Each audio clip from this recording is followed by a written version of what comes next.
Alors quels sont les différents tableaux de bord qu'on peut faire quand on fait une analyse de performance?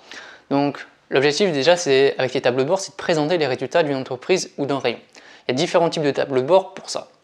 On peut faire un tableau de bord pour la satisfaction client. C'est-à-dire qu'on va évoquer justement différents taux comme le taux d'attrition, le taux de pénétration des clients, le panier moyen, l'indice de vente. Donc on va sélectionner des indicateurs qui vont justement concerner uniquement la satisfaction client. Après vous pouvez faire un tableau de bord qui va se concentrer uniquement sur l'activité commerciale de l'entreprise.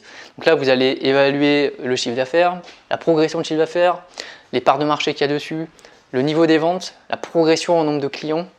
Donc voilà, bien sûr c'est le type de tableau de bord qu'on utilise tout le temps. Vous pouvez faire des tableaux de bord uniquement sur la gestion des stocks. Quel est le taux de rupture, la valeur du stock qui est actuellement disponible et quelle est son évolution? Est-ce qu'on a plus de stock qu'avant? Est-ce qu'on en a moins? Quelle est la rotation des stocks, la durée moyenne de stockage? Donc vous avez plein d'indicateurs qui sont possibles pour ces types de tableaux de bord. Donc vous pouvez faire des tableaux de bord qui sont complètement différents d'une personne à l'autre en fonction de l'objectif que vous visez d'analyse. Après, vous pouvez faire des tableaux de bord uniquement sur votre équipe commerciale.